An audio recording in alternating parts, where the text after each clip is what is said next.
Good evening and welcome back. Conspiracy theories galore with the Democratic candidates. Clearly last time they decided to choose Clinton over Sanders, even though Sanders was of course more popular and he was evidently cheated out of the nomination by the superdelegates.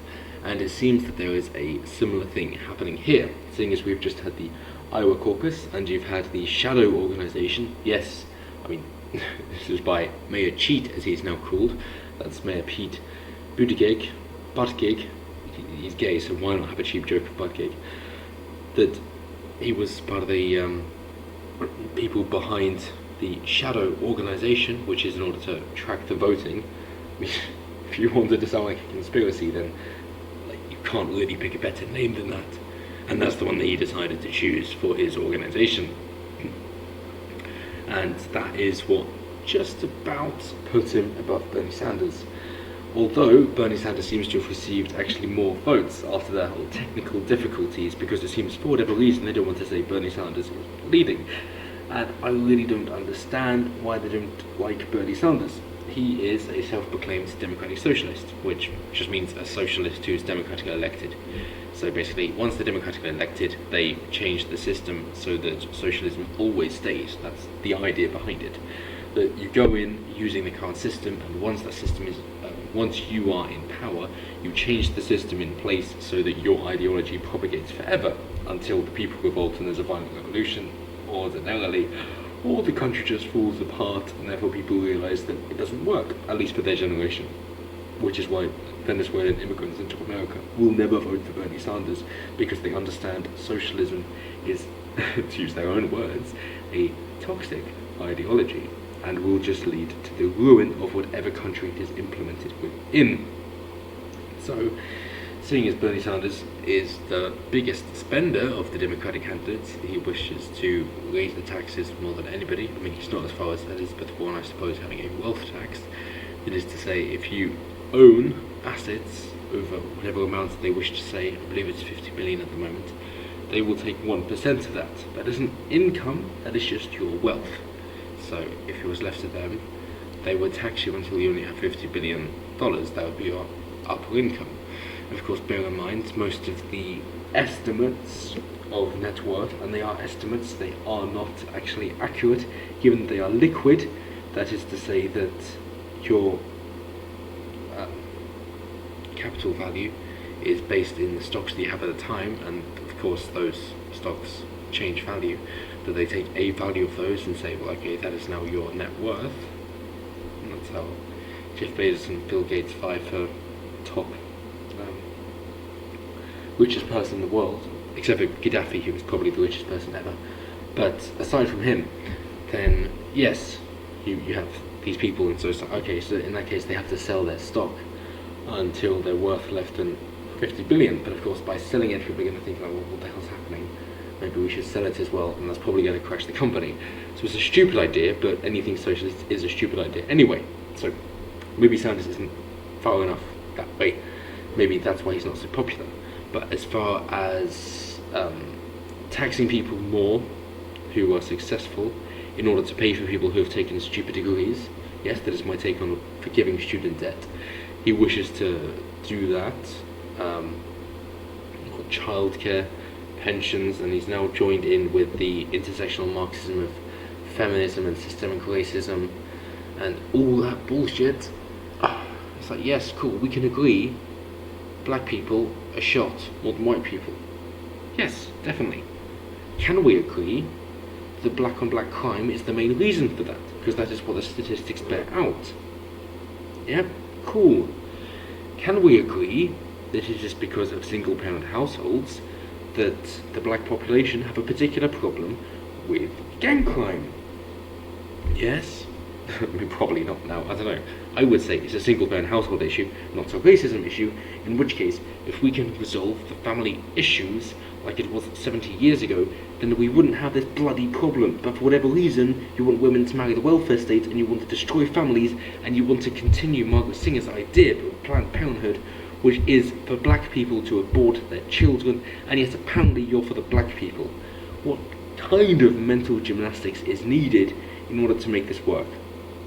I do not follow this at all, to try and say, we're for the black people, Oh, cool. What do you support? Oh, we support breaking down of the family unit and aborting black children. So much so, the more black children are aborted than actually born. And at that point, you think, what the fuck are you on about? You have no idea what you're talking about. Your ideology is killing innocent people. You have no respect for the people you're affecting. You have no connection with them at all. You're just a virtue signalling bellend who wants to make themselves feel superior despite doing nothing to help anybody whatsoever. And you're so caught up in your own thoughts, you have no idea how the real world works. And you're so caught up in your ivory tower that you're fucking clueless. But yes, back to the story. So, Biden's made a new advert because he was the lowest in the Iowa caucus. This follows him saying that, oh, you don't like my policies, I'm not the person for you, vote for somebody else. And he was that brazen, and people thought, okay, we're going to vote for somebody else then. Like, you're not that bloody good. The only thing you have going for you is that you're with Obama. And seeing as you're no longer with Obama, and we're no longer in that time period, you're pretty fucking useless. And therefore, we don't give a shit. Therefore, we're going to actually vote for somebody else, and not you, old cretin, who's talking about young boys rubbing your legs, you fucking paedophile. So no, we don't care, we're going to find somebody else. And Pete Buttigieg, I do appreciate. I mean, he's openly gay, which is nice, in that I appreciate somebody who is confident enough to be able to say, this is what I think, this is how I feel, this is it. Of course, I can have my mind changed, but I'm not denying how I feel or what I think at the moment. This is exactly what I think it. If there's better evidence to the contrary, I will go for it. And at the moment, this is how it is. And it's the same thing with sexuality, and I don't think anything's going to change my mind, and that's completely fine. No problem with that at all. But at least someone is open, and that's fine. They're not hiding anything for 27 years after marrying someone. Philip Schofield. But yes, and he's also young, and therefore he's more energetic, and he's trying to capitalise on that JFK energy, evidently. But it seems he was let up too early after being groomed by the DNC. So, they say the battle between US Democratic President hopefuls Pete Buttigieg and Joe Biden has heated up this weekend following the chaos of last week's Iowa caucus. It isn't really, it's just Mayor Cheat has been questionable and Joe Biden has been fucking awful and people don't support him whatsoever. So, seeing as they're supposed to have their nomination in July, it'll be August latest, seeing as November is the voting time, they have absolutely no idea what they're doing. It is a complete shit show, and hey, Trump's going to get a second term, and I think in a way he's going to be annoyed that it's going to be so fucking easy, because he wants to be able to beat someone worthwhile. Like, I think he's probably pleased of the 2016 election to beat Clinton. He's going to go, yeah, fair enough, that's good. But the shit show that it is at the moment, he's like, hey, come on guys, I've got record low unemployment, I'm doing great for the black community, we're winning the trade war, we're a global player, and you've got these communists who are killing themselves and eating their own, and this is who I have to go up against. What are you playing at? I think he's going to feel really let down, because I can only do 2 terms. Please give me a third, because this is an easy fucking election, and you're done. Like, last election we had Bernie or bust, so when Bernie was passed over and gone to Hillary, they voted for Trump instead. And this time you got Bernie or bust as well, and it seems to be going to Pete or Biden, seeing as Slanders isn't mentioned here at all. And similar with the Yang gang for Andrew Yang, to say that, yeah, well, he's on his own with his whole freedom dividend of $1,000 a month, which is just bribery. But hey, when a politician bribes the public, it's democracy. But when a citizen bribes a politician, it's illegal. A bit too black-pilled, yeah, that's fine. So, they mentioned the Iowa caucus, sorry, and how it's been going. And now, Biden has, of course, attacked Buttigieg. Buttigieg says, what the hell are you playing at? Biden says, oh no, I didn't mean that at all. He's wonderful, he just hasn't been able to unify the black community, despite being mayor of a town with such a high black proportion and actually doing fine with them. So yeah, you have no idea what you're fucking talking about. You are old and decrepit and your time is long past, Joe Biden. You are vice president, just leave it at that. You cannot be president. Too fucking old. Trump is too old as well. We do need somebody who's young and youthful, but thank Christ that Trump is there He's not a career politician. He actually comes in with a fresh approach. And my favourite politicians, any leaders at all, is to say, hey, these individual people, they know what they're doing. We're going to leave them to it. And that's it. And then the country always does better. Japan, after the Second World War, America said, hey, we don't want Japan to do so well. Therefore, we're going to limit their tax income. And therefore, they can't have such a high tax. So that's going to limit their growth because we don't want them to be an enemy again. Japan was raving, saying, no, we can't have that. What the hell are you playing at? We need this tax to be able to do things. And America stood fast and said, no, you can't. It's a low tax. So Japan had to oblige. What happened next? The golden years. Miracle growth. Japan was a world player. They recovered tremendously well after having 2-ton bombs dropped on them. Like, oh, maybe there's a correlation. What about in Singapore with that, the Scottish leader? When he was asked, how did Singapore do so well? It's like, oh, I didn't do anything. Or better yet with Singapore, it's like, okay, well, government doesn't need to do much. It's Singapore after all. Therefore, we don't need a lot of tax. Do whatever you want. Yeah, job done. Because we've got low tax, we're not doing much, we're just staying out of it, that's fine. So, hey, the tax came in, so okay, cool. We had quite a bit more than we needed. So, okay, in that case, just lower the tax some more, because we don't need the money. Instead of actually spending it like everybody else fucking does, he was responsible and went, let's lower the tax. So, okay, cool, we'll lower the tax because we don't need it. Next year, tax income came around. Hey, we've made more money with a lower tax rate. What the fuck? We've lowered the tax rate, so people are paying less of their percentage, and yeah, we've earned more money than last year. So, yep, that's it. So, shit.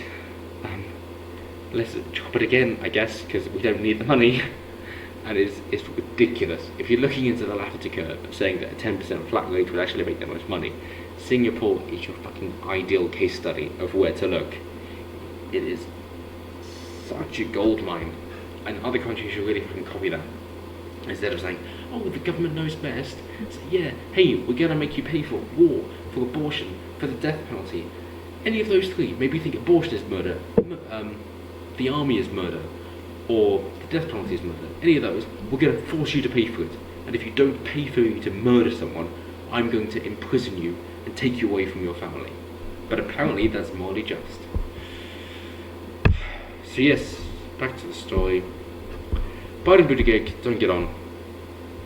Basically, it's Biden trying to be old and still trying to be hip with the crowd and get the young voters, and Buttigieg is saying, what the fuck, we actually are energetic and we know what's up, so let's keep doing that. Despite being left-leaning, at least he's charismatic, that's what he's got going for him, and he's not a fucking paedophile, and he doesn't want to sniff young women's hair. So to finish up, they say there are now fewer than a dozen candidates left in the race to become the Democratic nominee for the 3rd of November presidential election, which is still fucking loads. Given that they've only got 5 months, they say fewer than a dozen, fewer than 12, so maybe it's high end of single digits, but still loads. The party's official nominee is announced in July, 7th month, during the Democratic National Convention, although a clear frontrunner usually emerges before this. So you've got Slanders, who was popular beforehand, although he's a socialist, and as soon as Trump says he's a communist, he's fucked, because he is a communist. He honeymooned in the Soviet Union, for fuck's sake. Of course he is.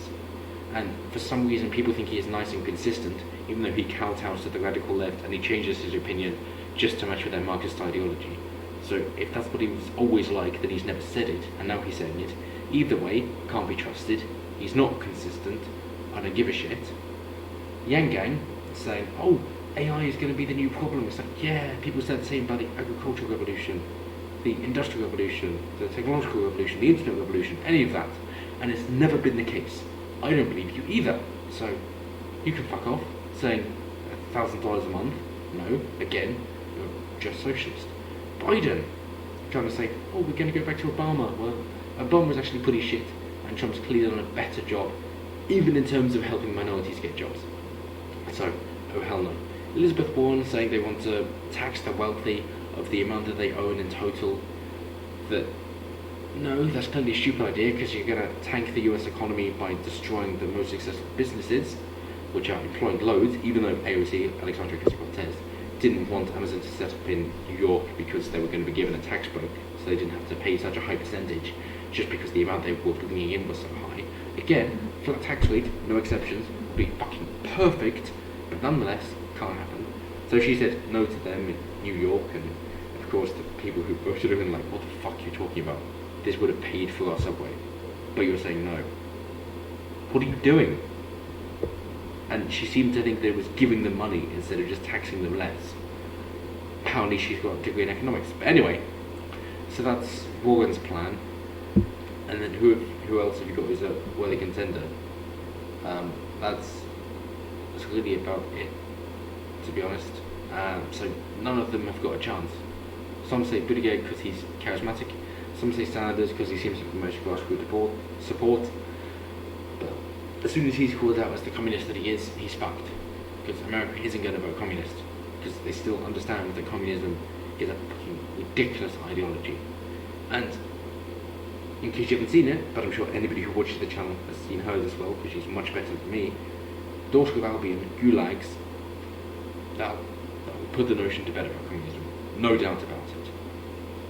As long as you don't sleep anytime soon, check out Gulags by Daughter of Albion. That's all you need to know about Soviet Union. But, hey, on a happier note, Trump's going to win 2020, so until next time, have a good one.